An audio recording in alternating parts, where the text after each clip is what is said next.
December 16, 1985. Rush hour in Midtown Manhattan. While thousands of New Yorkers are finishing their Christmas shopping, a black Lincoln Town car pulls up to the curb in front of Sparks Steakhouse. Inside is the most powerful man in the American Mafia, Paul Castellano. He thinks he's there for a dinner meeting. He doesn't realize he's actually attending his own funeral. In 30 seconds, the hierarchy of the Gambino crime family will be rewritten in lead and blood.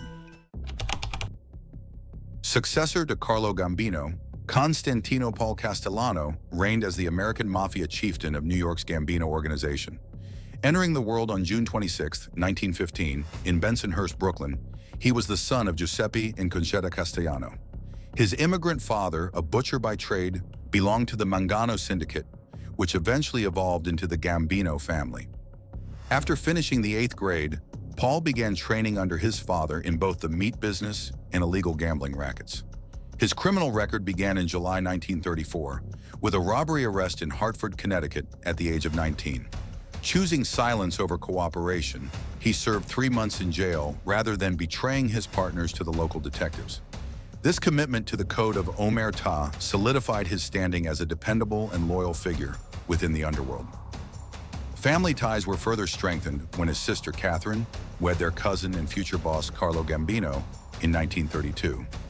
Castellano later wed Nina Mano, his sweetheart from youth, in 1937. Together they raised 3 sons and 1 daughter.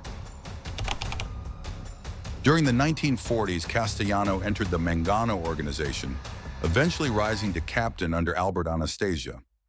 Following the 1957 assassination of Anastasia and Gambino's rise to power, Paul attended the disastrous Appalachian Summit. When law enforcement raided the estate, Castellano was among the many high-profile mafiosi detained. For his silence regarding the gathering, he served a year behind bars on contempt charges. By January 1960, he received a 5-year sentence for conspiracy, though this conviction was ultimately overturned on appeal later that November. Paul viewed himself as a sophisticated executive rather than a common thug, pivoting toward legitimate industries, though these firms still relied heavily on his underworld influence.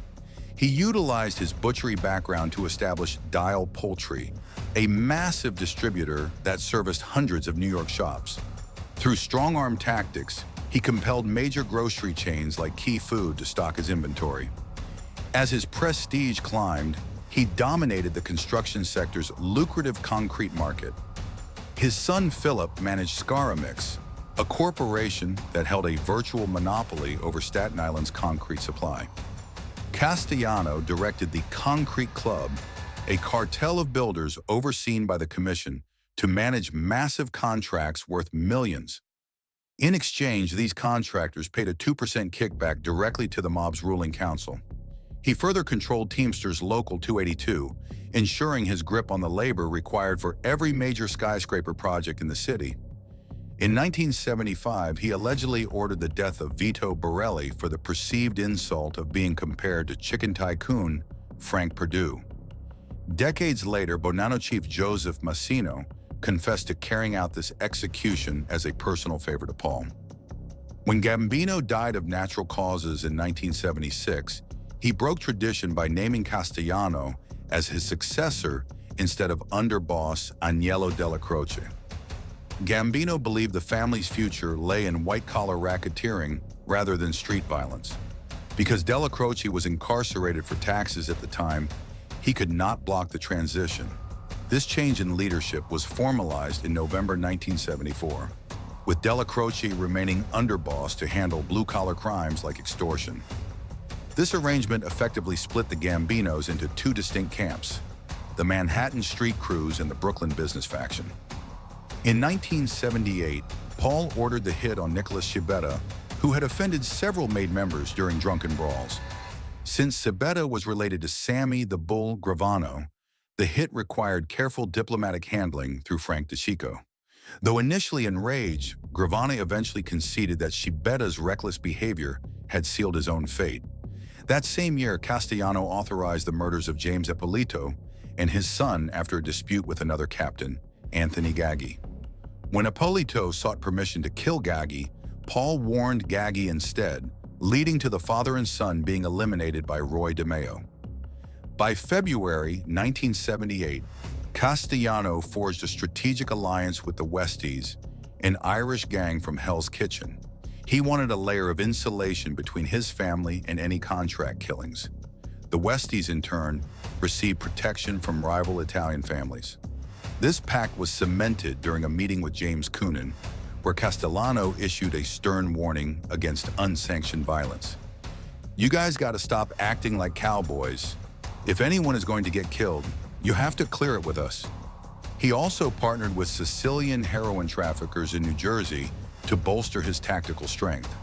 With these diverse alliances, Castellano controlled a formidable private army. In September 1980, he allegedly ordered the murder of Frank Amato for abusing his daughter Connie. FBI reports suggest DeMeo dismembered Amato and dumped him at sea. Interestingly, even Frank Perdue later sought Paul's help to stop a union drive at a Virginia plant, though no formal deal was reached. At the peak of his wealth, Paul constructed a massive 17-room mansion on Tot Hill. Modeled after the White House, the estate featured opulent marble and a private pool.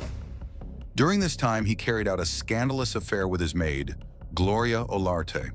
He became increasingly reclusive, forcing his captains to travel to his fortress to conduct business while he lounged in silk robes and velvet slippers. John Gotti, a Delacroce protege, grew resentful of this isolation and perceived greed. Like many street-level soldiers, he viewed Castellano as a soft leader who lacked street experience. This tension was exacerbated by disputes over airport hijacking profits and Gotti's secret involvement in the drug trade, which Castellano had strictly forbidden. On the evening of Monday, December 16, 1985, Thomas Bilotti chauffeured Paul Castellano to a scheduled dinner engagement at Sparks Steakhouse in Midtown Manhattan. A tactical assassination squad, composed of shooters Salvatore Scala, Edward Lino, and John Carneglia, lurked near the establishment's entrance. Strategically placed further down the block were reinforcement gunmen Angelo Ruggiero, Dominic Pizzonia, and Tony Rampino. From a nearby parked vehicle, John Gotti and Sammy Gravano watched the ambush unfold with calculated precision. As Castellano stepped out onto the sidewalk at approximately 5:26 p.m., the primary hit team descended upon him, discharging multiple rounds from various handguns and revolvers. It is widely alleged that Carneglia stepped forward to deliver the definitive coup de grace to Castellano's head. Simultaneously, Bilotti was gunned down as he scrambled from the driver's side. Before fleeing the chaotic scene, Gotti coolly directed his vehicle past the restaurant to personally confirm the deaths of both men. Castellano was eventually interred at Moravian Cemetery in Staten Island's New Dorp neighborhood. The Archdiocese of New York denied the fallen Don a formal Catholic burial, pointing to his infamous criminal career and the violent nature of his demise. Within 14 days of the execution, Gotti was formally installed as the supreme leader of the Gambino organization. However, Vincent the Chin Gigante, head of the Genovese family, was livid that Gotti had bypassed the commission's traditional protocols and conspired with Lucchese boss Anthony Corallo to orchestrate a retaliatory hit.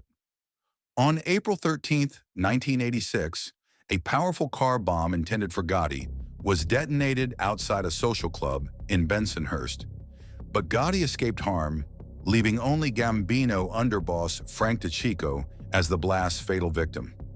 The FBI eventually apprehended Gotti in late 1990 on sweeping racketeering indictments, and he was denied any possibility of bail shortly thereafter. On April 2, 1992, largely due to the devastating testimony provided by the defecting Gravano, Gotti was found guilty of a litany of crimes, including the masterminding of the 1985 Sparks Steakhouse slayings. On June 23, 1992, the Teflon Don was sentenced to life without parole, eventually succumbing to throat cancer in a federal medical prison in 2002. To this day, no other individuals have faced criminal charges for their direct roles in the Castellano assassination.